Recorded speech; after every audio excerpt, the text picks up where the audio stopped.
মোচা তো আপনারা অনেকভাবেই খেয়েছেন, তো এরকমভাবে রান্না করে কখনো খেয়েছেন? যদি না খেয়ে থাকুন তাহলে একবার হলেও বাড়িতে ট্রাই করে দেখতে পারেন। খেতে তো অসাধারণ হয়। মাছ মাংস বাদে কিন্তু এই মোচাটাই খেতে হবে, এত টেস্টি হয় এই মোচা রান্নাটা। তা চলুন রেসিপিটা সম্পূর্ণ দেখে নেওয়া যাক। স্কিপ না করে পুরো ভিডিওটাই দেখতে থাকবেন, স্কিপ করলে কিন্তু কিছু বুঝতে পারবেন না।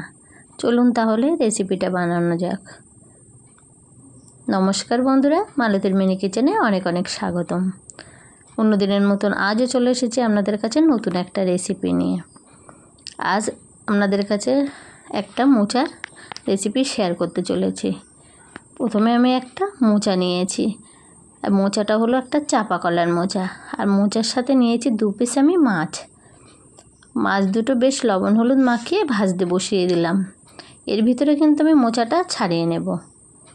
মোচার লাল অংশগুলো কিন্তু আমি একটু প্রথমে বাদ দিয়ে দেবো। এটা কিন্তু খেতে একটু তেতো লাগে, তার জন্য এটা বাদ দিয়ে দেবো। আর মোচার ভিতরে যে এই অংশটাই কিন্তু আমি নিয়ে নেব। যতক্ষণই ছাড়াতে থাকবো বেশ লাল অংশটা যতটা দেখা যায় সেটাই কিন্তু বাদ দিয়ে দেবো। দেখুন, আর কিন্তু আমি বাদ দেব না। আর মোচার গায়ে যে ফুল অংশগুলো আছে, এই ফুলের ভিতরে যে শক্ত যে অংশটা থাকে এটা আমি ফেলে দেব। দিয়ে পুরো মোচাটার ভিতর থেকে কিন্তু এগুলো বেছে নেবো একে একে করে। দেখুন বাছাটা আমার কমপ্লিট হয়েছে। আর এই আস্ত মোচাটা কিন্তু একটা ছুরি দিয়ে আমি দু টুকরো করে নেব, যাতে সেদ্ধ করতে সুবিধায় হয়। দেখুন বন্ধুরা, 2 পিস করে নিলাম। এবারে একটা প্রেসার কুকার নিয়েছি। প্রেসার কুকারের মধ্যে মোচাগুলো দিয়ে আমি একটু 2 সিটি মেরে নেব, একটু যাতে সেদ্ধটা হয়ে যায়। সামান্য পরিমাণের লবণ আর পরিমাণ মতন জল দিয়ে দিলাম, দিয়ে মোচাটাকে আমি সেদ্ধ করে নিলাম। আর দেখুন মোচাটা সম্পূর্ণ কিন্তু সেদ্ধ হয়ে গেছে। খুব কিন্তু একেবারে সেদ্ধ করতে যাবেন না, তাহলে কিন্তু খেতে ভালো লাগবে না।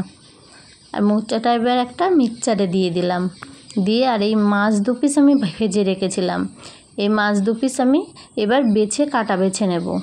আপনারা যদি মনে করেন চিংড়ি মাছ দিয়ে খেতে চান তাহলে খেতে পারেন, আরও কিন্তু টেস্টি হবে।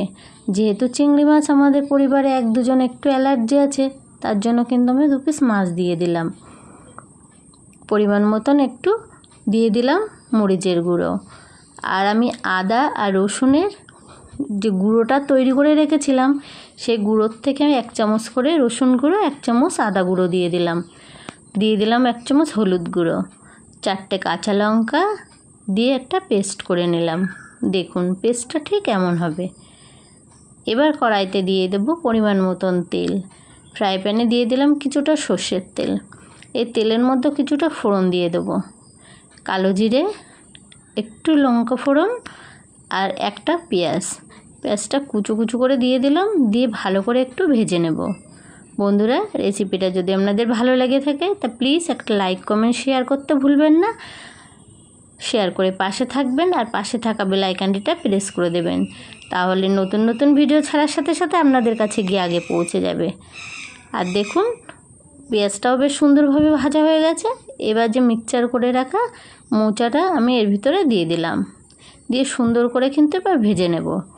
এটার সঙ্গে ভালোভাবে ভেজে দেখুন এবার পরিমাণ মতন একটু চিনি দিয়ে দেবো, তাহলে কিন্তু এটা টেস্টটা অনেকটাই বেড়ে যাবে।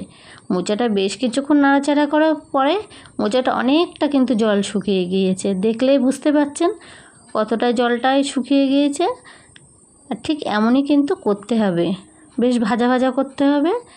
এর টেস্টটা কিন্তু অনেক সুন্দর, 1 থালা কিন্তু ভাত নিমেষেই উঠে যাবে। একবার হলেও বাড়িতে এরমভাবে ট্রাই করে দেখতে পারেন, আশা করি আপনাদের অনেক অনেক ভালো লাগবে। তো বন্ধুরা, আজকের রেসিপি কিন্তু এই পর্যন্ত নিয়ে আসছি একটা পরের রেসিপি। ততক্ষণ সবাই সুস্থ থাকবেন, ভালো থাকবেন।